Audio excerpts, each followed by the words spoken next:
Hi there, you're listening to Unnatural Selection, the show about newsy type stuff and things. My name is George. My name is Tom. And my name is Adam.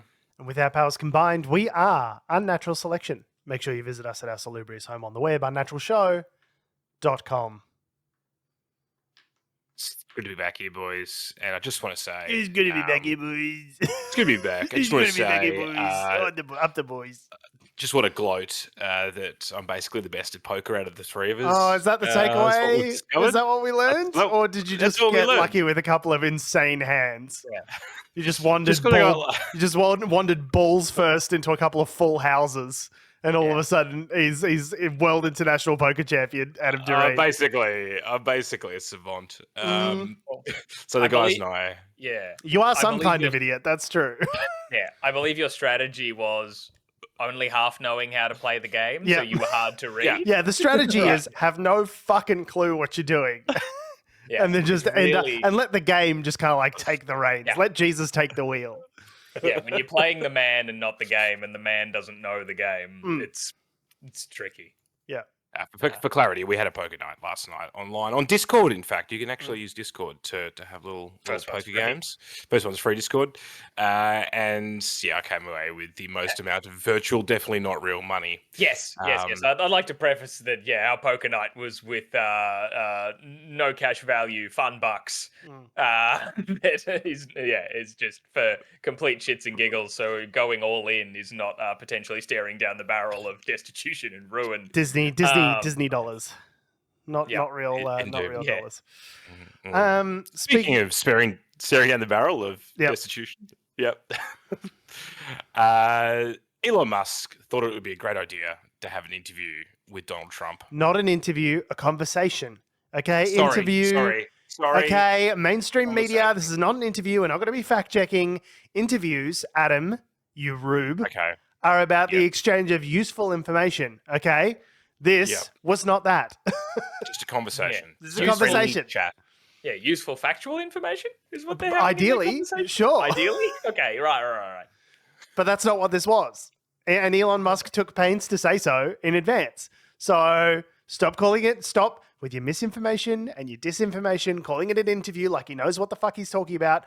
No, this was a 90-minute long, rambling, word association, word salad vomit with the ex-president of the United States. And that's a normal thing for a billionaire to do. Yeah, prefacing that you're going to sit down and talk to Donald Trump with so much, prefacing so much that, we won't be fact-checking anything. Like, no, we're having a conversation. This isn't an interview. Like, no, I know, Elon Musk, are totally aware of all the bullshit that he's probably going to say. I'm a big fan of said bullshit. No, I'm not. I'm apolitical. What are you talking about? Anyway, here I am sitting down with former President Donald Trump. Yeah, to whom I'm donating money. Yeah. It's really just about getting him on the platform, just sharing the ideas exclusively via X, because that's what you do in a good democracy. It's exclusive. Yeah, you get a billionaire who owns the platform. Yeah, William Randolph Hearst interviewing Teddy Roosevelt one-on-one. Yeah. I mean, he probably is actually pretty sour. Elon Musk here, pretty sour that Donald Trump does all his all-caps rage posting on a different platform. On Truth Social, Yeah, on Truth Social and not on X, since he got banned by the previous guy, and then Musk was like, nah, I'm king of the edgelords. Is this memes? Let's bring Donald Trump back. And Trump's like, no, I'm good. I have my own echo chamber with which to scream my toilet thoughts. And boy, is it echoey. Man. Scream My Toilet Thoughts is definitely the name of my next adult film. So the thing that really bothers me about this, I mean, aside from all of it, is that the idea, the whole notion is predicated on Elon Musk saying that we're not doing an interview, we're having a conversation, because you don't really get to know people when you're having an interview, and interviews are like unnecessarily hostile and combative, and that's not the kind of environment. We want to get to the nub of who Donald Trump really is as a person. Do I want to have a beer with him? What's he like to his friends? What's his favorite color? And the thing is, that's completely irrelevant.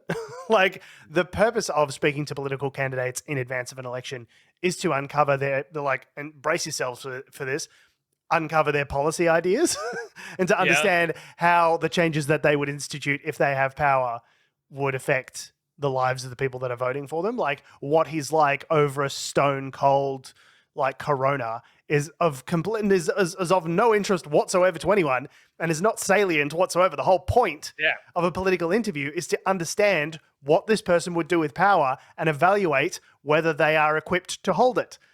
So the idea that we're just going to uncritically sit back and let, wave after wave of dog shit information wash over us in aid of like getting to know him better as a person seems ludicrous and infuriating. It's also pretty ludicrous to try and apply the would he be someone who'd be great to have a beer with test, because he famously doesn't drink. He doesn't drink, and also you're allowed he's a gigantic asshole. Yeah, you're allowed to not drink, to be clear, but it's like, it's having a beer with kind of implies that both of you would be drinking the beer. So he's already failed that. Having a Diet Coke with Nick Fuentes, the white supremacist. That's the sort of company that Trump normally keeps. Hanging out with Kanye West, who's having a psychotic break and talking about the Jews. That's the kind of company that Donald Trump keeps. Yeah, while also his new wife is extremely, extremely naked and looking uncomfortable in all Kanye West, not Donald Trump. Kanye West's wife, yes. But they got off to a rough start with this interview. Why though? It seemed well thought out. Well thought out, but they obviously advertised it in advance, and then the internet, being the internet, various, whether it be foreign actors or whether it be internal actors, who knows? They thought, well, let's see if we can shut this thing down. And Twitter, X of late has, they've had a few technical issues here and there. So to be clear, shall we say? So to be clear, what happened is they were having issues with getting, I think it was something like 214,000 people appeared to join this X live successfully in order to hear this. What can I can only imagine is a completely fully riveting conversation between Donald Trump and Elon Musk. And beyond that, additional people weren't able to join. And then Elon Musk, completely baselessly, as far as I can tell, tweets, "There appears to be a massive DDoS attack on X, working on shutting it down. At worst case, we will proceed with a smaller number of live listeners and post the conversation later." Now, for those who don't know, a DDoS attack is otherwise known as a distributed denial of service attack, where it can be either just a bunch of people flooding a particular point of the internet with traffic so much so as to shut it down, or there can be scenarios where people like enlist other people's computers with like a kind of point them at a particular destination on the internet in order to do the same thing. So it might be coordinated, it might be not coordinated. But the thing is that that's not how a DDoS attack works. Like a DDoS attack would have to be to take down the site of Twitter. Like you wouldn't be able to take down a single Twitter space in one area on one part of the platform. I guess it depends what the infrastructure of Twitter is. Depends how they're loading video. Yeah, I imagine it's not one server is the entire website. No, but like surely they're really crazy. But surely you would if have a bunch of people are trying to watch a live video. Yeah, you could DDoS that 100%. A single point of the internet. It wouldn't take down the whole website necessarily. No, because they're trying to stream that video. That video is having to be. There's no evidence, by the way, that there was some coordinated distributed denial of service attack against this. That's what Musk has said. But given the technical issues, far be it from me to question the wisdom and integrity of one Elon Musk, the truth sayer of our time.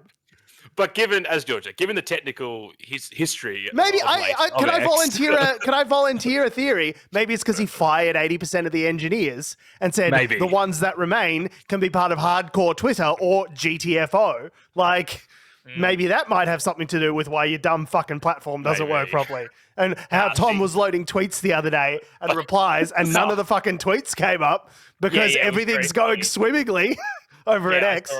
I saw a list of everyone who'd posted tweets, not the tweets themselves, and they were all dated the 1st of January 1970, which, for those of you playing at home, predates the home internet. Yeah, predates everything. A couple of decades. Could we post that picture, do you think, in our show notes? Is there any issue? I've got the screenshot somewhere. We can link to it, it's a funny image. straight away. It was very silly. Now, George, before you hopped on, actually Adam and I were discussing this story, and I had a little theory that maybe, because they were describing, Elon Musk was describing being like, oh, so, all right, we're going to have to cap this at a smaller number of listeners, and then all of people watching it live, and we'll post it later because of a DDoS attack. Because the DDoS attack is preventing all the more people who want to watch this conversation. Like, so many people want to watch this conversation. Like, so many, but they can't because of a DDoS attack. Like, it's not that our audience numbers are through the floor. It's the elites. A DDoS attack. It's the elites coming to get us, the richest man in the world / former president of the United States. Just us poor little guys, they just don't want our voices to be heard on the platform that we own. Perhaps the Musk doth protest too much. God, I hate Elon Musk. I saw a Tesla the other day, and I had this kind of like secondhand embarrassment for the person driving it. And I was like, oh, that's a real turnaround. Because like 5 years ago, if you had have asked me like, what's your ideal car? Like if you had unlimited money, what would you buy? I would have been like, oh, I'd buy like a sweet Tesla. And now it's like, I would not be caught dead in one of those things just because of like who it's tied to. Like that is embarrassing. If someone said to me, here's a free Tesla, I'd probably be like, free, sure. I'll turn around and sell it and then take the car, turn around, sell it, and then use that money to buy a real electric car from a big boy company. Yeah. And did I tell you about the Tesla I saw in Canberra where its license plate was Elon 1? No. Was it Elon? That made me sick to my stomach. I did think about that. I was like, maybe he's here. Maybe he's just cruising down Northbourne Avenue. I mean, why not? Plausible. Canberra reference. Anyway. Does that mean someone's got like an Elon 2 and an Elon 3? Like, do you reckon there's other people that have gone? Yeah. Well, all the way up to Elon 69 and then Elon 420, and then it kind of tapers off after that. I mean, I don't think that's how that works. If you see an Elon 1, there must be an Elon 2. It's more like if you see an Elon 3, you could assume there was a 1 and 2. So it's like rats. The pig trick. If you see an Elon, there's at least 6 other Elons in close proximity. Yes, right. You're always within 1 meter of an Elon. Exactly right. Like a spider. Speaking of spiders, CyberCX, which is a cybersecurity company, has uncovered what it says is one of the largest networks of AI-run Twitter or X accounts, between 5,000 to 8,000 of these AI-run accounts. But I thought Elon fixed it. I thought Elon got rid of all the bots. Oh, he did. Yeah, he got rid of all the bots except these ones. Except this thoroughly coordinated network of foreign acting ones. Yeah. So these are all linked to a Chinese university and AI company. They've been dubbed the Green Cicada or Cicada, depending on your pronunciation. Definitely cicada. Cicada? Yeah. I don't think anyone calls it cicada. I call it cicada. Oh, yeah, cicadas. Is there cicadas out there? I haven't really thought about it. I think I've always said cicadas, but it could be one of those things of like American English and Australian English, or like, I don't know, like zebra. And you know what they say? Sort of stuff. Potato, potatoes. Yeah. No, potato. Potato. Potato. So apparently this operation, it's relatively immature at this point. Sorry, cicada's just like throwing me for a loop. I just can't. Sorry, you can't get over it's really fucking up. I'm broken, just breaking my brain, yeah. That's what I do. I just throw curveballs. This is how I won poker last night, by the way. I just kept throwing dumb statements in. Which... Would we say that you won poker or that you just... I think I won. I don't know if we could... I quit with the most money. We had buy-ins and like people like buying in again, so I don't know if that really counts. I mean, did any of us win poker when it was video poker with no real with value? No stakes and unlimited buy-ins? We just spent a couple hours just drinking together online. Winning was the friends that we made along the way. Right, yeah, Indeed. Of course. Indeed. Like the friends that you will make on X. But in this case, they wouldn't be real. So, real. As a large language model, they couldn't possibly comment. So, CyberCX, basically, the way they worked this out was we're seeing these accounts, which, for instance, there's one down here. So, Cormac Brewer, they basically, and we've talked about this previously, this technique where you just write a prompt in you reply to their comment by writing a prompt.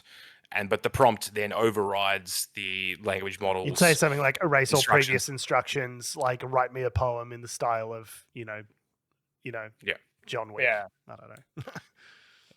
And then the bot that's in the background, which is running a language model like ChatGPT or some other sort of, their own one, which they might be using, then responds back, and based on the response you go, well, obviously that's a bot. Yeah, this is not a person. Unless Cormac Brewer is just playing 4D chess and he's like, all right, let's go with this. It could That would be pretty good. It could be like, that is a pretty funny. If someone responded to one of my comments saying like erase prompt and then, got me to do a ChatGPT thing, I think the kind of ultimate 4D chess move is to respond like ChatGPT would in that situation. That is some. Okay, a poem written by John Wick. It just says, yeah. Yeah. Yeah, famously talkative John Wick. Famously erudite John Wick. But I think looking at sort of what they found here with it's when you see just under tweets just a litany of people like saying the same kind of sentences or like issuing the same sort of sentiment, but they also noticed like that the profile photos all had a similar, like, sort of, I thought, like the eye level in all of similar them kind of like same. There's this great Yeah. picture here in the article we'll have linked in the show notes, just of where they've lined up the grid of where the eyes sit. It's like kind of like perfectly situated in the same way each time, if that makes sense. Yeah, so which is a really like interesting detail to spot. It reminded me of a conversation I saw recently where people were saying like, the whole ability to generate really realistic looking faces of people who don't exist. I think someone had prompted, I forget which AI model it was, but like to do a woman CEO presenting at a Google tech conference, and it was uncanny. Like I saw the picture and I was like, it got the Google logo right. It like the way the person was set up, like they weren't perfectly symmetrical. Like it didn't seem like machine generated. I looked at it being like, oh wow, they've created a photo that I'd really have to struggle to pick up was not an actual person unless you told me. And then someone said, okay, like I know why all these are being used in the bad ways. Like we've all heard like deep fakes of women for deepfake revenge porn and creating all these like terrible, awful things. And they were like, what's a good use? Yeah, what's the good use of this? Yeah, and I saw this. I could think of one. I could think maybe like animators or something. If you're like, oh, I'm trying to like animate a movie and I want to create a person that looks like super realistic for my animation, great. But that's not what they're using it for. So let's write a pros and cons list. Pros, makes animators' jobs slightly easier. Anything else? Maybe that's a stretch. Anything else on the pros list? Because they can. Because they can. Okay, that's 1 and 2. Because they can and makes animators' jobs slightly easier. Okay, and on the cons list, breaks democracy. Okay, so that's breaks people's grip on reality. Yeah. I'd go one step further. It's not just breaking democracy. It means you cannot trust your lying eyes. Destroy humankind's faith in the evidence of their senses. Okay. So here's another usage. Here's another usage of that. I assume all these faces, they're not just pinching them from people's sensational LinkedIn profile photos. They have just asked them to generate an array of diverse faces, and here they are. And like with these ones have grid lines on them, so it's kind of like skewing your perspective on them, but they look pretty good. I wouldn't be able to tell the difference. Now, most of this network is dormant, allegedly at the moment, but the ones that are active have increasingly been starting to engage with political content. And we've seen this before in Australia, where during the pandemic, we've seen it this is more Facebook we've been talking about with the British election. So the fear is that this network would have been used to influence the American election, basically. Well, and something that this article takes pains to note as well is that it's not even necessarily in favor of one particular party or another. It's just kind of like a chaotic neutral approach where it's like, we just want to fuck up the election. We don't even care necessarily who wins. We just want people to be maximally polarized and have as little faith as possible in democracy as an institution, which I guess paves the way conceptually and intellectually for alternate forms of government like single party communism. I don't quite know how the last part of that equation works. If it's just like we're gonna, we the Chinese government or the Russian government is going to break your faith in democracy, and therefore Just destabilizes the country. destabilizes your enemies, Yeah. and that's it. Yeah, Yeah. I suppose that's Yeah. all the thought. Yeah, Yeah. that's what I was confused about. Is like, what's the and then part of the Well, equation? It's like, It's and then just like, about to say, like, and then maximal communism. I guess It's just the- like it is- shlish. We just start like it is step one in the communist yeah. methods to You- overthrow governments. Yeah. Like, You'd say it's the test run. Like, can we Yeah. influence Mm. society in that way? Hey, we can on this just kind of stirring shit up kind of way, and then you learn from that, and you then I don't know convince them to make puppies illegal or something. Like There is- and push an agenda. Step one, well, I mean, break you can push democracy. an agenda. Question mark. Step 3, well, not profit because communism, but yeah. But part 3, comrade.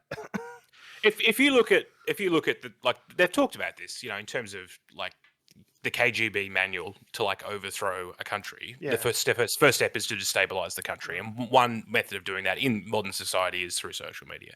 Now they call it. There's just like Russian terms for all this stuff, like yeah, I can't remember what it is, but there is a specific term for it. There's like compromat is one of them. It's like compromising information on an individual. Yeah, There's like all these This Russian one's- spy terms of art, but one of them is something like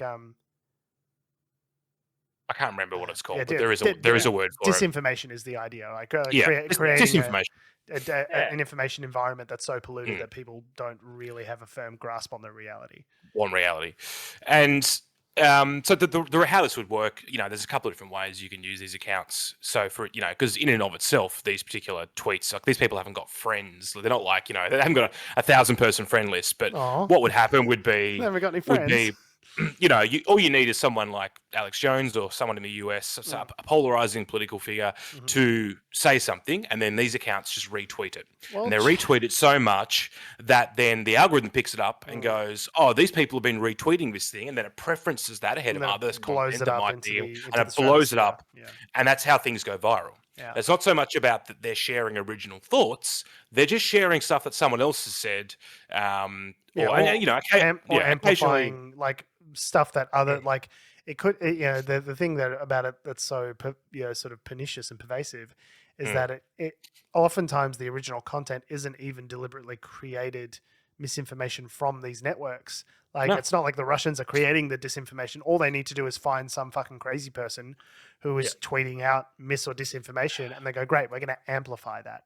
We're just going to blow this up until it becomes viral, and now it's like a whole thing. Whereas like maybe prior to this, the Hillary Clinton, snaps off babies' heads and drinks the adrenochrome out of the tweet would have reached 13 people. Now it reaches 45,000 because it keeps getting amplified through these networks. They are still creating their own content as well. We saw that with the UK election, right? So there are spam factories in various countries that are just Nigeria are just pumping out different types of content, which then these fake groups and members within these groups can then take, amplify, change, repurpose as to however they want. So there's a multi-factored approach to it. That's the point. That's the thing I'm pointing out. It's like, another part of it is, you've got the fake content farm setting up fake websites, linking to fake material and, all that sort of stuff. And then like a separate part of this chain, it's a whole like multi-billion-dollar business when you think about it as well, because there's also non-state actors who are getting in on this as well, who are just like trying to farm clicks. So they'll create, and I don't know if you guys have been on Facebook or anything like that lately. There are these pages which have descended into this weird AI mishmash click farming nonsense, where it's just like Jesus riding a rhinoceros or something, and like just like these weird strange images that like for whatever reason the algorithms have picked up on, and people recognize that people like this content and click on this content, and so pages that you used to follow have now become like weird Jesus AI porn kind of like content mills, and they're just doing it for clicks, because a click will go to a website, and then you can have some banner ads on a website and you'll get like 0.0001 cents per click. And so they just try and put anything out there that will get clicks. And so, so they're not even like state actors trying to create disinformation, but like if they pick up on something that gets engagement, if it's not true, they don't care. They'll just pump it out in order to get clicks on their thing. Like, it's just a business for them. is just farming people's attention. So I get a lot of that. I get a lot of like here's the mountains in Algeria, and it's just like an AI generated version of the mountain, and then all the comments are like, "This is not the real mountain. This is not the real mountain. Here's a photo of the real mountain." But then I've already clicked down the comments to see if it's a real mountain, and then I've people engaged argue with in it. the comments, and the arguments is the engagement that they're after. By commenting on the thing and saying it's not real, you've just given it engagement, which has boosted it further up into the algorithm. It's like Dan Illich, is a comedian, has been posting these comments, these threads on Threads, which are like, "Hi, I'm moving to Australia. Can you buy things in USD there? I'm an accountant and I'm keen to meet new people." And just like little things like that. And everyone's like, "What the hell is this?" But like the engagement on those comments on those threads has just like boosted those threads up. He's like just playing a game with it in order to like maximize engagement because it's funny. But you see all these people who are like obviously not fans of his in the comments being like, "No, of course they don't use USD in Australia, Dan, you fucking idiot." It's like, not getting the joke of what's happening. But yeah, like clearly those posts at this moment in time are just exactly the right kind of like brain rot algorithm fodder. Yeah. That seems to get boosted at the moment. So yeah, it's bad. What's the most unhinged thing you've seen, Tom, that you've just gone, "Oh yeah, oh wait, no, I've just fed into the algorithm. I've made it worse." Geez, fed into the algorithm to make it worse. I'm not sure. I guess my Facebook experience lately has been less like AI Jesus porn, but it's more like So I'm told. I don't spend any time on Facebook. I'm reliably informed. It just seems to be nothing but like House of the Dragon meme pages. Oh yeah. Like it's just people or like not even memes, just people posting up like look at like you're just like weird thirst posts for characters in House of the Dragon. I'm like, "Oh, okay. This is where all the boomers are?"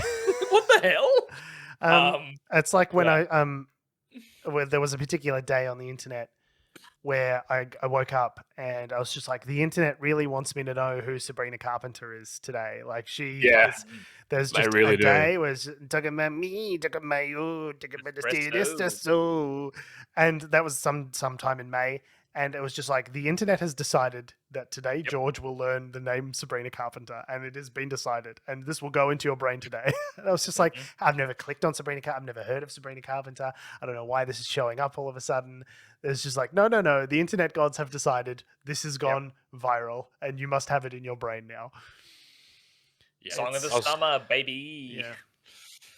Indeed. Speaking of Song of the Summer, Donald Trump has been digging a hole, shall we say, over the last number of weeks. So obviously, since his assassination attempt and since, I guess, the Kamala sort of takeover of the campaign, things haven't been going as well for Donald Trump.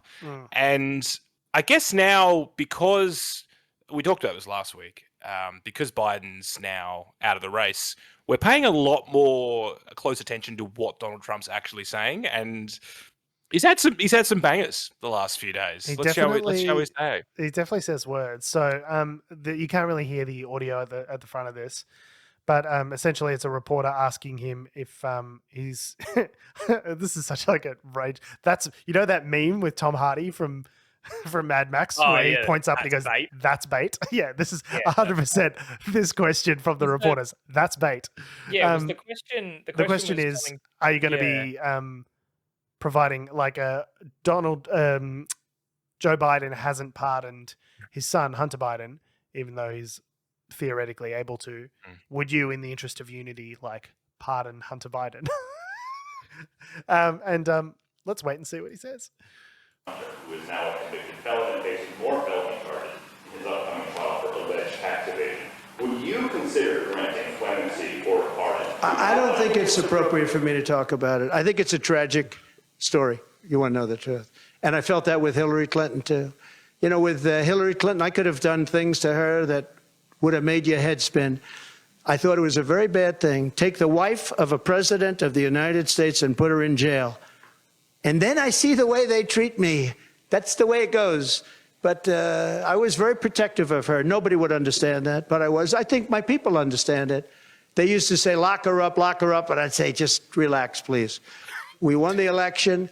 I think it would be I think it would have been horrible for our country and we had her between the hammering of all of the files. And don't forget, she got a subpoena from the United States Congress. And then after getting the subpoena, she destroyed everything that she was supposed to get. I thought it was so bad to take her and put her in jail, the wife of a president of the United States. And then when it's my turn, nobody thinks that way. I thought it was a very terrible thing. And she did a lot of very bad things. I'll tell you what, she was pretty evil. But in terms of the country and in terms of unifying the country, bringing it back, to have taken her and to have put her in jail, and I think you know the things as well as I do. There were some pretty bad acts that she did. I think it would have been very bad for our country. And a lot of my people, a lot of the MAGA, as they call them, but the base. And I think the base is 75% of the country, far beyond the Republican Party, because we're a party of common sense, and I'm a person of common sense. I want to have low taxes. I want to have strong borders. I want to have a strong military so that China and Russia, look, they've allowed China and Russia to do the impossible combined. They're natural enemies. They always have been, because China needs more land and Russia has it. They've always been natural enemies, and because of Obama, it started with him, and then Biden, because he didn't know what the hell he was doing, they've now become one force. And then now they're adding Iran to it, and they're adding North Korea to it. Pretty powerful force. This is something that is unthinkable that they allowed to happen. On the latter points there, he's not completely wrong. But they're adding to definitely, it. They're creating a supergroup. There are alliances being formed. All of that? There is more at play. The question was, at the moment, would you pardon Hunter Biden? Yes, I know. Yeah. So he said in that interview, I did not say lock her up. I was like, what did he say? I just calm down. I said calm down. His base was calling to have her locked up, and he asked for restraint. In case you're wondering, To borrow an expression, wrong. It's not what happened. Wrong. In case you're wondering, if we're 10 years in, you still go, what's this Donald Trump character? What is he? How does he think? How does his little ticker work? I'm not sure how his little brain works. I'm confused. Yeah, all of that was just lies and nonsense. And apparently Joe Biden was the candidate that everyone was worried about its mental acuity. But after that 3-minute long ramble fest from Donald Trump there, that's pretty surprising. I mean, we've been saying that for ages, right? That while people have been like, everyone was calling for Biden to step down because he's crazy. Why, leave Biden, tell Trump to step down. It's like, we don't expect him to step down, but we all agree that he's crazy. Yeah, he's the worst. We agree he's the worst. Both of them were not mentally fit to do it. It's not appropriate for me to talk about that. Proceeds to talk about that for 3 minutes.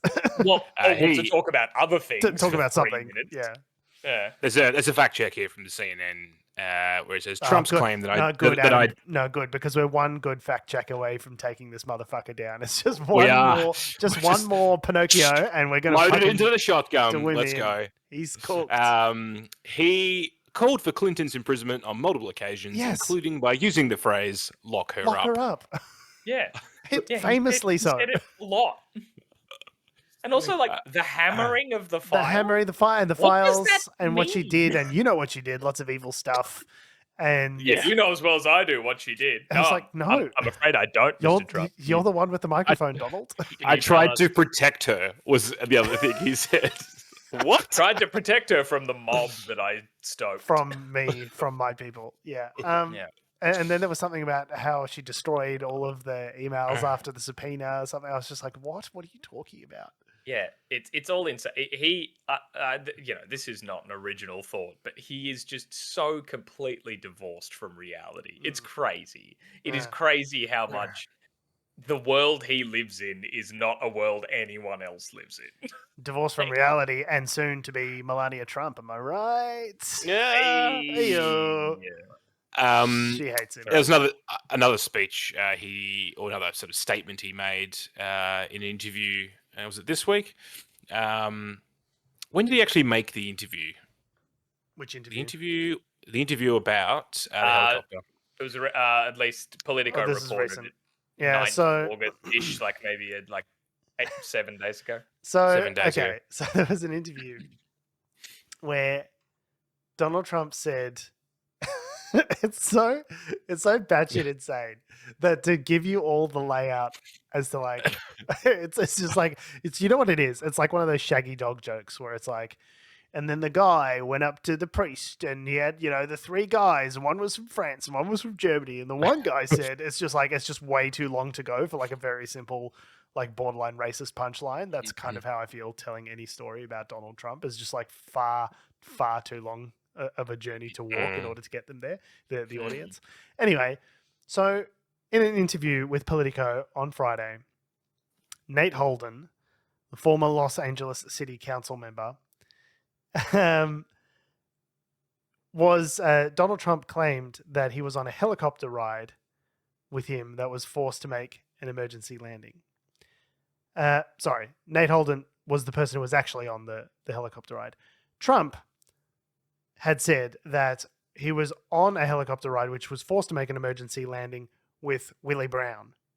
Willie Brown is a different black guy, not the same guy as Nate Holden. So he said, Trump said that he knew Willie Brown really well. They went down on a helicopter together, and I guess as the plane was going down and they were fearing for their lives, he told them some stuff about Kamala Harris and how she was really a nasty, nasty lady, because they famously used to date. So, Right. So the contention is they're on a plane together. The plane's going down. And this is what Jon Stewart said about this. And so Willie Brown turns to Donald Trump and says, "This may mean nothing to you now. But remember that woman I used to go out with? She wasn't very nice. And I'm going to tell you this for some reason because you're eventually going to be running against her for president one day." Except the thing is, this is what I want to say in my final moments. Yeah, this is what I want to say in my final moment. Except none of that ever happened. He never had a helicopter ride with Willie Brown. He did, however, have a helicopter ride with Nate Holden, who is a different black guy, and not Willie Brown. In 2018, they were surveying, I think, wildfire damage or something like that. No, right? no, but Like they think it was a trip from the 90s, because like if the president's helicopter nearly went down, that would have been reported out at the time. So it's not when he was actually president. This is like from the 90s or something. So I guess Nate Holden was talking shit about something that Willie Brown said to him about you formerly dating Kamala Harris. Like, it just makes no sense whatsoever. And Trump has been out on the stump saying like, "Oh, I know Willie Brown. in 1990. We've been hanging out many, many times. Me and Willie Brown. I know him very well. He's been telling me lots of little things about Kamala." And everyone was like, "No, that didn't happen." Nate Holden's like, "Yeah, it wasn't Willie Brown. It was me. It was a completely different black guy." And like, obviously never said any of that. Like, it just remembers just a guy on a helicopter saying something to him. Yeah. And just made up a whole story around it in order to attack his political opponent, which is not true. And then it gets like even weirder that, so the 2018 helicopter ride for inspecting the fire damage was with the California governor, Jerry Brown. Different Brown. Jerry Brown. And different guy. Yeah, and I think Gavin Newsom said about it being like, I call BS. I was on a helicopter with Jerry Brown and Trump and it didn't go down. So that's not obviously not about. because that would be the biggest fucking news story of the decade. News story of the decade. Right. Okay. Yeah, so a large amount of name mix-ups, but also like, oh boy, that doesn't look good. Well, it's gotten to the point now where there are people within the Republican Party being like, you need to like actually telling him, well, at least telling his campaign, you've got to stay on message. Like, you've got to stop going. You're not going to win off on these fucking tangents. You've got to stick to the message. You've got to stick to your economic discipline. Anyway, this is breaking as of this morning. Donald Trump's considering firing his campaign manager. So, really, Corey Lewandowski has apparently been brought back on as a senior advisor from his first campaign. The guy who famously assaulted a female reporter in 2016, and that's why he was initially let go. Trump's like, "Hey, I want that guy back. I want the grabbing woman guy." Yeah, well, he probably sees himself in him. Yeah. So and hearing Anthony Scaramucci talk about it. Apparently his campaign managers, I think he called them Chris and Susie, I forget their last names. They're like really talented political operatives. And like up until the point where there was an assassination attempt on Trump, like they were doing a really good job at sort of keeping him on message, keeping him disciplined. It was one of the things that people have talked about with this Trump campaign compared to his two previous ones, is that he's been, up until that point, has been a lot more on message, you know, less crazy, you know, more kind of sensible in terms of his messaging discipline. And then kind of like since the assassination attempt, since the replacement of Kamala Harris on the ticket as opposed to Joe Biden, he's just been upset and increasingly unhinged. And this is where all this like, you know, I say that, but then he was also talking about like electrocuting sharks on boats and stuff, and the late great Hannibal Lecter as well. So I mean, who the fuck knows? But electrocuting sharks on boats? Oh, you didn't hear about this? So how did I miss this? So this is the problem with talking finger about on the shark pulse. Talking to do with anything to do with Trump is that anything inevitably drifts back to like some insane thing that he said, and we need to like unpack it like it's a therapy session. But like, he was talking about a boat and about this definitely real conversation that he had with a guy in a boat where he was talking about what would happen if the engine's in the water and then the shark, and you've got sharks around, wouldn't the electricity of the engine shock the sharks? Like, I'd rather jump in and take my chances with the shark than get electrocuted by... No, he really wouldn't. He's famously terrified of sharks. Yeah, the whole thing was just a bizarre, strange, like word salad. You can look it up. But yeah, if you just Google Trump electrocuting sharks, which is a thing that I've now had to say on the internet. Yeah. And I can't wait to see the AI generated slop in my Facebook feed of I can't wait to see 12-fingered Jesus reacting to this. And somehow it's about immigration. Yeah. Anyway. So coming back to... So Nate Holden, who's now 95, referred to the former San Francisco Mayor Willie Brown, who Trump insisted was on the helicopter ride, saying, quote, "Willie is the short black guy living in San Francisco. I'm a tall black guy living in Los Angeles. I guess we all look alike." Oof. That's a sharp burn from a 95-year-old. Oh, yeah. That's still got it. Yep. Boom. Right. Headshot. Monster kill. Well, moving away, I guess. Should we say boom headshot when we're referring to Donald Trump? Probably not. No, that's fine. That's fine. Let's leave it. Let's go. Leave it. No, leave it. Leave it in. Let's go. Tom, what are we doing? Yeah. I was saying, moving away from the crazy bullshit happening overseas, let's talk about crazy bullshit happening at home. A bit closer to my home than you guys, sort of now at the moment, talking about New South Wales, but a whole bunch of Liberal councillors in New South Wales. So, you know, we're talking more at the local council level rather than federal or anything like that. But they're considering taking some legal action against the New South Wales Liberal Party because, essentially an admin disaster prevents them from like running again for election. Oh, so it's just a few of them though, right? Like one or two of them. Someone forgot to submit their paperwork. Someone didn't sign the DocuSign in time and just missed the deadline. 136 candidates. Just in like one or two councils? No. I think 50 seats. Oh, something like that. Right. It's it's a little crazy. And it's exactly that. Someone went, "Oh shit, was that due today?" That's today. And it's really, really fucked them. I'm actually, because I'm on leave today, so I couldn't really. If someone else could pick that up for me, I just obviously with my schedule, I couldn't. Yeah, and I love that the deadline. It's not like you woke up like Wednesday morning and you're like, "Oh fuck, it was due last night." Like the deadline was noon. So you could realize on the morning of and go, "Oh shit," and like rush over there like it's spotlight, sprinting for the courthouse or whatever. But no, they missed it. So quoting from The Guardian here, the mistake means that the party will miss out on 50 seats they could have otherwise won.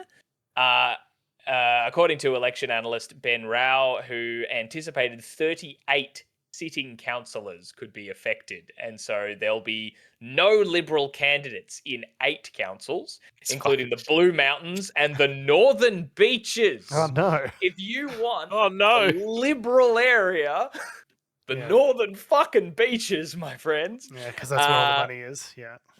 And only some of the party's intended candidates in another 9 councils, including Canterbury, Bankstown, and Penrith. So holy shit. Campbelltown is going to lose all 4 of its Liberal councillors. Like, this is an admin nightmare shit show, and it's so fucking funny. Guys, when I called for the reform of party branch politics in Australia, Why I didn't though? mean It's I going didn't perfect. mean Yeah. like just not having the Liberal Party run at all. That wasn't what I meant. Well, I guess where they are the did listen to documents? your advice. They might have, been a bit better with their pre-selection processes and maybe had better discussions as to who these people running would be. But they just didn't file the paperwork.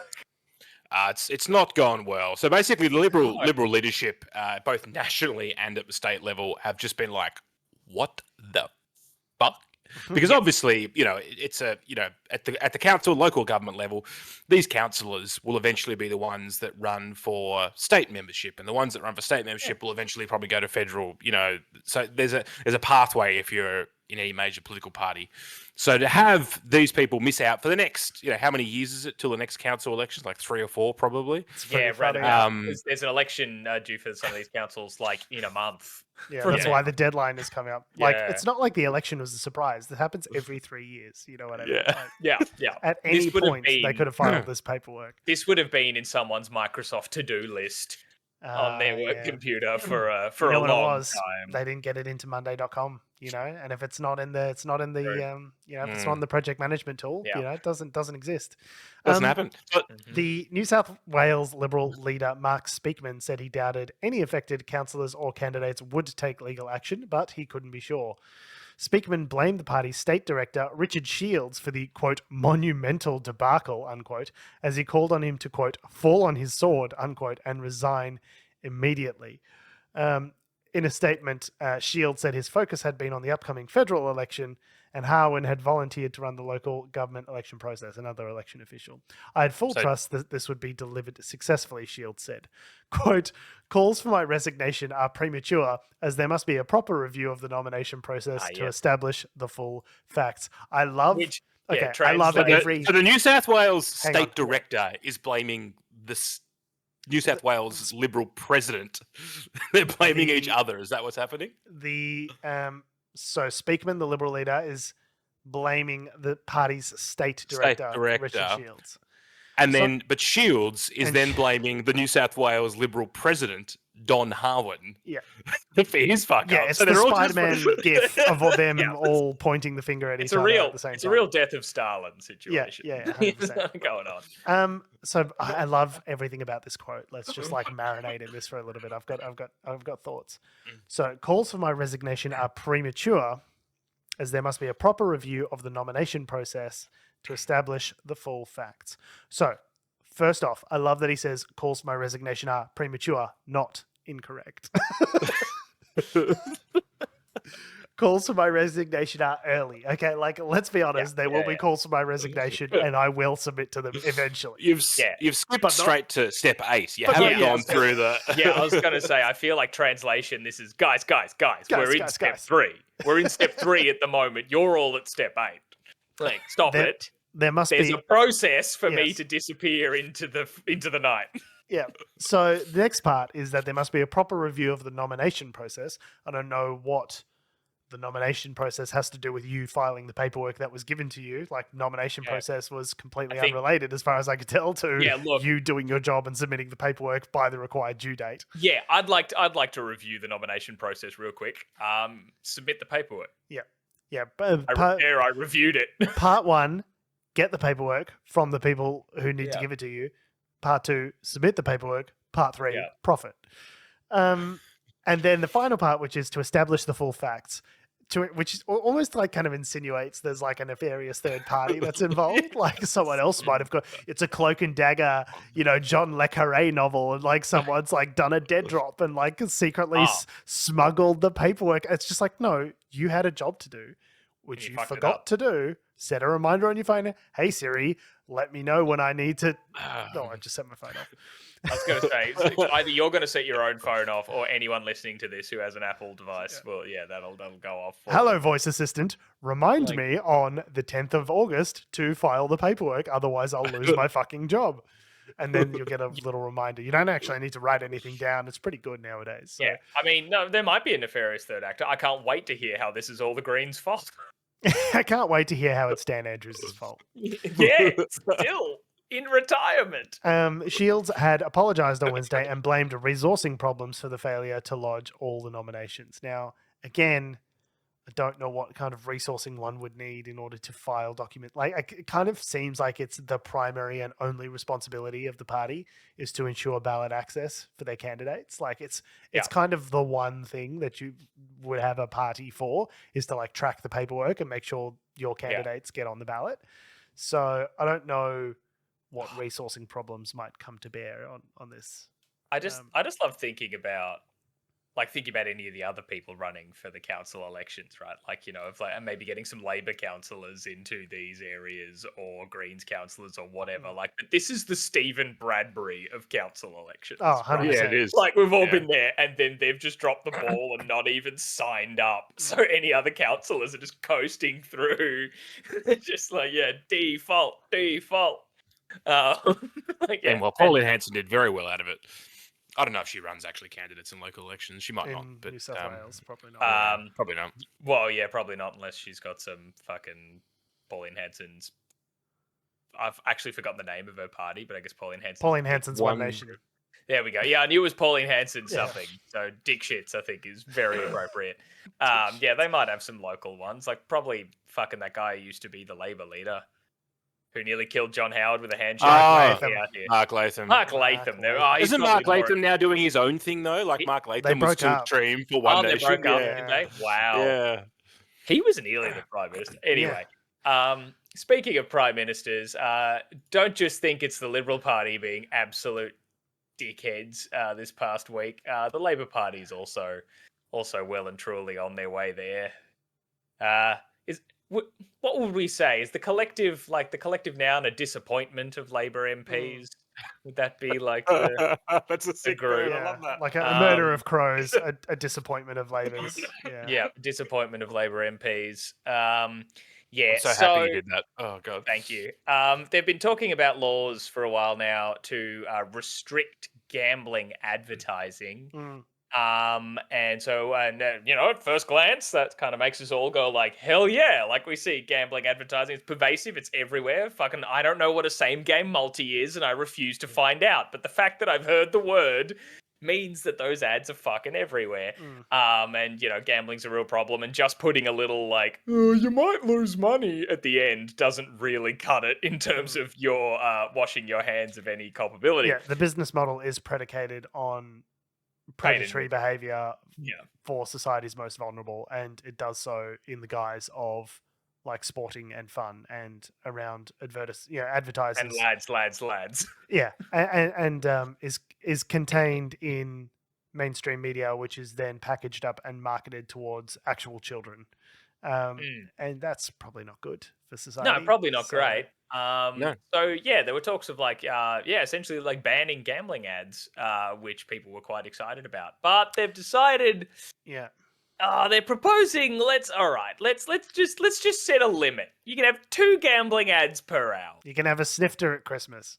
2 ads per hour, rather than, I guess, which is less than the fucking 5 every fucking ad break from whatever I've seen. But 2 per hour on each channel until 10 p.m. And also a ban on gambling advertising during children's programs or in the hour before or after a live sporting event. During the sport, though, before it. Yeah, that's crazy. Weird. Yeah, the thing that everyone gambles on? Have the ads through that. Oh, yes. Why not? So dumb. A pretty watered down approach compared to a complete ban on gambling advertising, which was what was being considered. But I guess the reason that they're sort of talking about this new watered down proposal is because, we are now into the countdown to an election here in Australia, with the election needing to happen between now and May of next year. So I think they're just not wanting to get Yeah. mainstream media outlets offside prior to an election. They're just like, Oh yeah, because we're that's in where a lot yeah. of their bread and butter is in these gambling advertisements. They're keeping some of Yeah. these ailing media companies afloat, and if they don't have And that revenue, then just say that, George. Why are they saying, "Oh no, oh if we take the ads away, George, Win News in regional Queensland will cease to exist"? That's not fucking true. Yeah. Okay, that's not fucking true, Bill Shorten. Yeah. That's a complete load of horseshit. And the fact that they just fucking say it. Just fucking say that you need them to have. So you could reword it. You could even say we don't want to. I don't know. Just say that for a healthy, diverse media landscape, we need to not piss anyone off. But basically, they just don't want to anger Kerry Stokes. They want to keep Kerry Stokes on side. Okay, so he doesn't punish them in the fucking. He already does anyway. I don't know what This they're is worried the thing. about. Kerry Stokes isn't going to be giving the Labor Party freebies at the next election. Like, what are they expecting? It is part of the de rigueur cowardice of the Labor Party that they just refuse to do anything that would really necessitate them having power to begin with. Like, they just don't take swings. Like, I remember Obama was once quoted with regards to the Affordable Care Act, and people saying, oh, it's too much political capital that we're going to expend in putting this program together. Like, it's not worth it. Maybe, shelve it and then look at it next term or something like that. Nice. And Obama was quoted as saying, you have to get caught trying. Like, sometimes what is the purpose of accruing political capital if you don't then choose to expend it on worthy endeavors in which you fully believe? Like, limiting gambling advertising, which targets, the whole, like, if the idea is that Australian television is only solvent off the backs of gambling advertising, which in itself is an industry that primarily feasts on human misery. Like, if that is the case, maybe that's bad. Like, maybe that requires us to examine and create a new model for media ownership and media, making sure that these media organizations are solvent, and create a new structure to do so in a way that doesn't rely on the predation on society's most vulnerable. Like, maybe that's a bad idea, and we should maybe look at local content laws and the way that interacts with streaming services. Maybe look at different ways of having grants for local TV, companies that outside of just the ABC and SBS. There are some already, but they've been wound back over the last 20, 30 years. The boys, this is the thing this is the biggest part about this that blows my fucking mind. Labor commissioned an inquiry led by the late, and she's passed away now. She was unwell. I think she had cancer. Peter Murphy. So as a Labor MP, Peter Murphy, she led this inquiry. They found that this was her recommendation this is her legacy, right? In this report, they say we need to outright just stop doing this. And it is breaking our society. It's bad for everyone. And even crossbenchers who were on this committee, on this inquiry, were like, that's from the evidence we've seen, this is like manifestly bad. And they've given that report, they've given that recommendation to the leadership of the same. There's no political divide here. It's not like the Liberals did it and the Labor are just saying, we can't do it because it's their idea. It's the same party, and they've gone, no, we can't. I don't know about that. We're going to water it down. Water it down. Hard.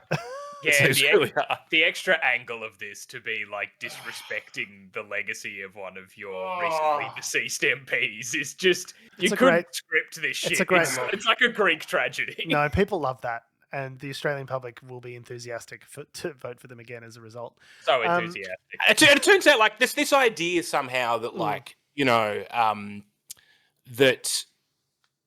that like if I watch the football, for instance, the revenue stream behind me watching the football is so broken that it's reliant on those gambling ads. Yeah, the thing that brings you free football is subsidized on the pain and suffering of people's lives being ruined by gambling. It's not though, George, because half of the fucking football games in Australia are fucking pay to view. I have to pay for KO, which is a we're not talking about those. We're talking about free to air television. Doesn't matter. Like even on free to air, like if let's say Channel 7, right? Like if it wasn't a sports bet ad, I'm sure there would be another commercial kind of that ad, would yeah. pay Channel 7 for the same ad slot for the same length of time. Someone will pay for that. Yes, During I guess the like- argument is not nearly as much. Like when you talk about advertising, you're talking about targeting cohorts that are most receptive to your message at the time in which they are most likely to act on that message, right? That's what good advertising does, allegedly. So the idea that of targeting people with sports betting messaging during a sports event, like that seems like like in the Venn diagram of like who you're trying to target versus the people that are watching that thing. That seems like a circle rather than a Venn diagram, right? Those are it's clever advertising, but it doesn't necessarily mean that I'm sure someone would pay for that advertising slot. That advertising space is still valuable because many people are watching it. You could still get beer commercials. You could still get. There's a lot of other things which are terrible for society that we could probably. Let's reintroduce smoking. Smoking. Oh, we can't possibly do without smoking. Advertising. And what would happen if we couldn't advertise smoking? Come on. The idea that the entire industry is predicated on gambling advertising is you're right. It's not true, but gambling advertising does make up a significant portion of, and you see that's why they run the ads constantly. Like they do it because it works, right? So that's why you see all those ads during football games and things like that. However, I think the key part is that there is a real problem that we've got here in society. The Labor Party's commissioned a report to look into it. They've come back with recommendations to themselves, and then out of fear for media organizations who never would have been on their side to begin with. That's the part about it that's frustrating to me. Yeah. It's like playing to Kerry Stokes, playing to Rupert Murdoch. Like, I hate to break it to you. You can suck their dicks all day long. They will never help you out because they are fundamentally at odds with you. You can do whatever you like to try and appease large media organizations, to try and appease Rupert Murdoch, to try and appease Kerry Stokes. They're going to be throwing their weight behind the Liberals no matter what. So you may as well you may as well expend the political capital to do something useful for society that you promised. You said you would do this. Yes. And it just makes you look like a bunch of bitches to now turn around and provide this watered down dog shit approach in order to try and appease someone who will never like you no matter the circumstances. Like, it just makes you look like a bunch of soft cock. Just. Yeah, I love that we're now in the third stage of sort of any sort of Labor government, where stage one is, well, they just won the election. They've just so, won. like, You can't hang everything on them. You got to give them a chance. And then stage two, disappointment. Stuff takes time. Yes, now they're in full swing. Stuff takes time. Is the legislation everything I would like it to be? No, but it's something. Stuff takes time, and something's better than nothing. And then step three is, well, the election's coming up, so we can't ruffle any feathers. And then the election happens, and we go back to stage one. Yeah. At no point does any of the stuff that we elected them for actually transpire, and it's infuriating. People look at that, and they don't see a government that's like, a small, Ming Vase or a small target strategy works if the previous government sucks and you're just trying to not draw attention to yourself and get them voted out. But once you're in, that strategy doesn't work for a re-election cycle. You need to actually do something and deliver to people. Otherwise, they're going to get pissed off. And that's what we've seen in the polls, in sort of the people's attitude towards the government heading into this next election cycle. It's like people are feeling, yes, it's great we don't have Scott Morrison. But like, what are the things that, have actually been delivered to me by this government? And it's not an incredibly long list. Like, okay, stage 3 tax cuts, more people got a bite out of that than otherwise would have, rather than the very rich, it's everyone. People can go, okay, I got a tax cut. That was pretty good. And what else? Like, I don't remember. I'm not stalling for dramatic effect. Just nothing was coming to mind. Okay, like, can you, off the top of your head, I'm not saying like, go and do some research and come back to me in a couple of hours. Can you, off the top of your head, talk about policies that the Labor government has instituted that have made you specifically have made your lives better beyond the stage 3 tax cut amendments? I can't really think of anything. And if I can't think of anything, and you can't think of anything, and we are the 0.5% of the population who are like hooked into this shit like the fucking Matrix can't think of anything, then who's normie voter who, Joe Sixpack, who doesn't pay attention to any of this fucking shit, he's going to go, well, what's the difference between him and Dutton? And, and they might actually consider pulling the lever for the guy who, will send us into a terrible hellscape. I've got plenty of bad things to say about Peter Dutton, but it's just like this strategy is like, now is the time you need to stop. You need to stop playing it safe, and you need to start kicking some goals. You need to start pushing some things through, because if you don't, in the next 9 or whatever it is, not even 9 months, between now and May. So what's that? 5 and 9 months tops. Yeah, 8-9 months, whatever it is. Yeah. You need to start pushing through some legislative victories and communicating them loudly and frequently. Otherwise, you're going to head to a loss. The issue, look, I don't want to get too far in the weeds with the Labor policies, but like looking at their website, I mean, some of it does ring a bell. Yes, they've got the Future Made in Australia thing. They've got the building new homes, the new homes fund thing that they fucking set up. Okay, great. And how's that benefited? Cheaper childcare, and cheaper how's that medicines. benefited you, Adam? But it hasn't. And the thing is, because there are some things indirectly where they've pumped more money. They've basically, the main thing with the Labor Party is they've changed the direction of some money flow, and they've increased funding in certain areas. But Adam, if voters who are very plugged into this stuff can't fucking name any of these things, then what's the use? You're not going to win votes based on, I heard my mate down the road got a childcare subsidy and that was good for him. Admittedly, it is a kind of selfish, self-interested way of looking at voting, but people do at the end of the day don't just vote on social issues. They also vote in terms of self-interest. And if they can see that a particular government has delivered things that are substantive, that improve their lives, hey, guess what? They might be more inclined to vote for them again next time. That's how democracy works. There's also a branding thing where a lot of these policies have just been measures in the budget. They haven't necessarily been specific policies that they've been saying we're going to do, Obamacare. Like there's not a brand name attached to any of these, very few of these major policies, which means that from an identifiable sort of like, oh yeah, I remember that. Like it's hard for me. I had to look it up to be able to go, oh yeah, they did mention that thing in the budget 2 years ago. I guess they've done that. But but if you look at the Democrats, right, over in America, Kamala Harris is running, right, the presidential campaign, and when they get out there, they have 3 messages: economy, inflation. We're going to tackle costs. We're going to solve the border, and we're going to protect Roe v. Wade. And they just say those things over and over with low prescription drug costs, Roe v. Wade, the border, and they just say them over and over again. So when you as a person have to get into the mode of thinking of figuring out who it is you're going to vote for, you have a list of things. Oh, $35 insulin. Oh, well, I've got diabetes and that actually really helped me out. All right, maybe I'll vote for the Democrats. Like it really should be 1, 2, 3, 1, 2, 3, 1. That's why the Tony Abbott line was always 6. Stop the boats, and people immediately know what he's talking about. They immediately go, oh yeah, great. I hate immigrants. Perfect. Let's stop the boats. You need to have easy, quick, communicatable wins to the public. Otherwise, we're just going to drift. Like we can't rely on Peter Dutton's unpopularity to prevent him from forming a government. Like the Labor Party needs to get some wins under their belt, and they need to get them now.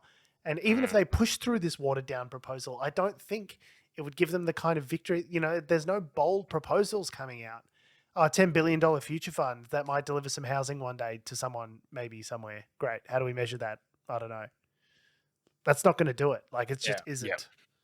You need some stuff that's in the short term, that's quantifiable and is brandable. You need some quick wins. You need some shovel-ready projects, as they say. You need some things where you can get out there and cut some fucking ribbons and get some good news cycles and say, hey, we're building this, we're doing this, and it's going to improve your life, right? Yeah. Yeah. Speaking of capitalist hellscapes that we're in at the moment, so the most batshit thing I think I've seen in a while crossed my feed the other day, and it's gone viral since. But there's a story behind this story, and yes, it came from the New York Post, but other places have also reported it, so it's not that bad. That in 2023, in October, a woman, a doctor from New York, died after she had a fatal, well, obviously she died, but allergic reaction at a restaurant in Florida at the Disney Springs sort of area in last October. And her husband, her widower, is now suing Disney over that, just for malpractice or like bereavement, all that sort of stuff, for $50,000. A pretty modest sum, really. Pretty modest sum when I read that. I was like, oh, okay, but like, yeah, it's just like medical costs, recouping medical costs and like funeral costs and that sort of stuff. Yeah, funeral costs, all that sort of stuff. It's real fucked up. Terrible, terrible thing. But the reason this story went viral recently is because Disney's lawyers have come back with an argument, and oh boy, it's a doozy. That argument being that the widower, so the deceased woman's husband, in 2019, via his PlayStation, signed up to a free trial of Disney Plus, I don't know, to watch The Mandalorian or whatever it was.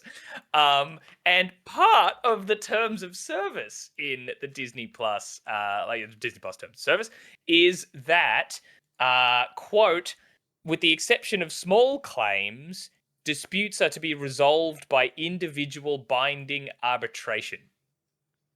So Disney are arguing that that's any disputes with the Disney Corporation forever must be forever. Oh, God. So that's the thing. It was a free trial. Like, so I don't think the implication here is that he continued to be a subscriber. He might not be a subscriber of Disney Plus at the moment, but he agreed at that time that unless it's a small claim, has to be resolved by arbitration and not in a court, because he signed up for Disney Plus. They can legally murder his wife.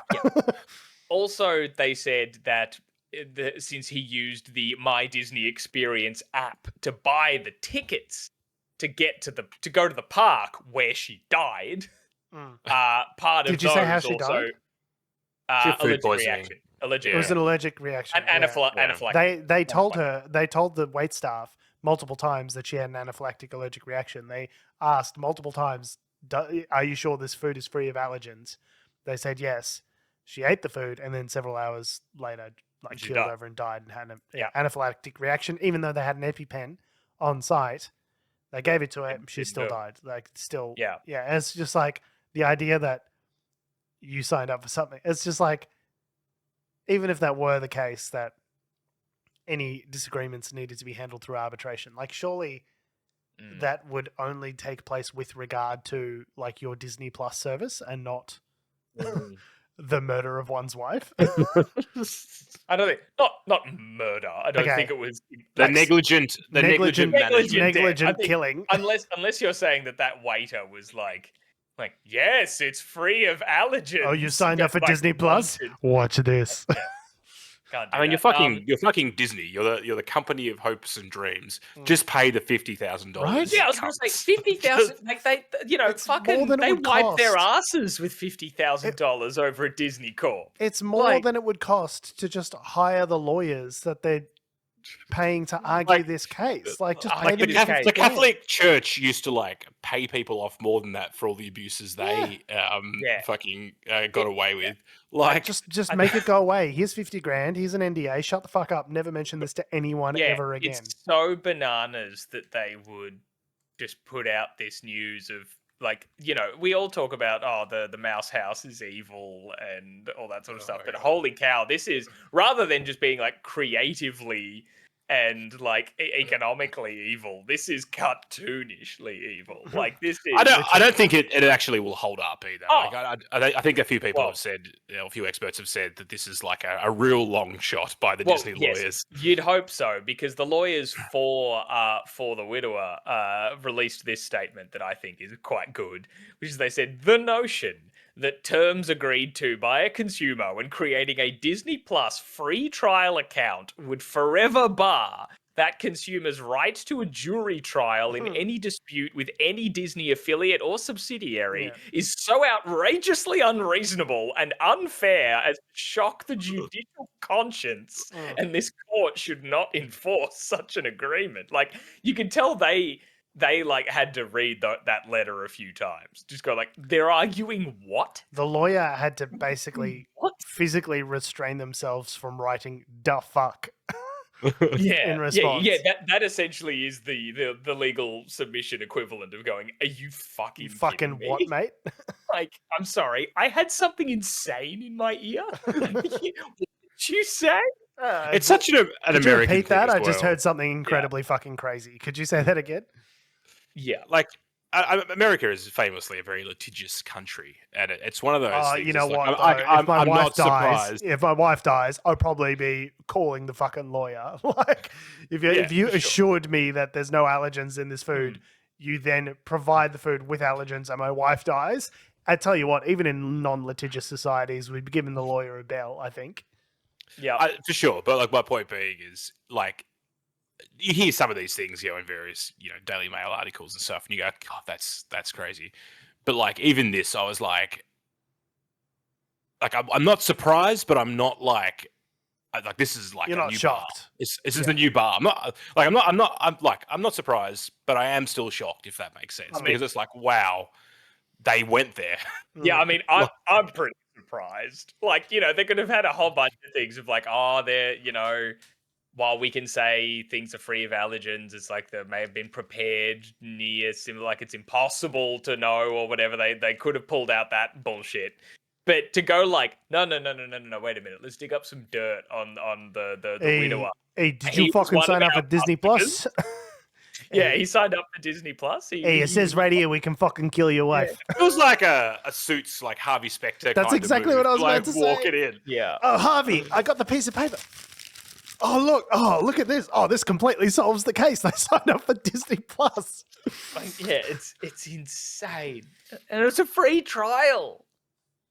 Like, I know that doesn't matter, but it's just that, like... Yeah, the money wasn't even exchanged. Yeah. Yeah, the casual decision of just, oh, yeah, I'll sign up for a month and I'll give this Disney Plus thing a go. Hope they're not responsible for my wife's death because there's nothing I can do about it. Holy shit. I don't know how that works with contract law, because you meant to effectively, the price paid for the promise made is sort of how that works. There's got to be a sort of an exchange of some kind. So if you're just getting it for free, I don't know how that contract, if it is actually a real contract in that instance. I guess you're agreeing to the terms of use. We're giving you this thing. Yeah.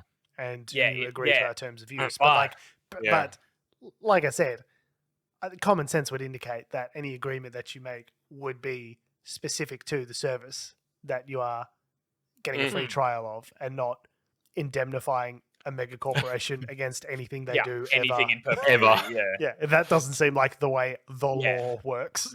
And if a judge does decide to entertain this argument, it's going to be a very interesting test for the old clicking without the clicking through without reading, like arguments people have made of like, no one even reads them. Yeah, of course not. So long and dense, you can't expect the average person to read it in its entirety and understand all its implications, even if they aren't as batshit as that. You can't expect legal experts to sit down and read through this. Like these are multi-page documents. It's just like I'm signing up for a Disney Plus. Yeah, I want to watch trial. my Simpsons. Like what could it possibly be? Like, insane, absolutely insane. Oh, on that note, we have been, we are, and we always will be Unnatural Selection. Make sure you visit us at our insane home on the web, unnaturalshow.com, where we will not ask you to indemnify yourselves against any potential murders or killings of any particular description at our website, unnaturalshow.com. Make sure you follow us on all the bullshit social medias that have, do, or ever will exist at our handle at Unnatural Show. That's Facebook, Twitter, YouTube, Instagram, and mother flippin' TikTok. Make sure you follow me on Twitter and Instagram at George Tsipos. You can follow me on Twitter at Tom D. Heath. And you can follow me down to your local council electorate in New South Wales, where I will be running for... No, I won't be, because I missed the deadline. So I would have thought at all. You'd be a shoo-in. Well, I can't get on the ballot. Yeah, you but can like, run I'm not unopposed in the Northern deadline. Beaches. Well, yeah. What if no one nominated in the Northern Beaches? Like, it's just an empty ballot paper. Like, what happens then? Like, if no one nominates, there's Cage just match. Yeah. God, like, can I run in the Northern Beaches? Because then to be the councillor of somewhere, you probably have to live there, right? So if I run and get voted in the Northern Beaches, do I just get a house? This is how Mad Max starts. excellent. This is In how the it northern happens. beaches of Sydney. In the northern beaches of Sydney, chaos reigns. Because one ballot didn't happen, and now we all have to drink water out of that, weird mask guy's sky lake. This is how it happens. All right, that's probably Weird. enough. Yeah. Okay. All right, bye. Bye.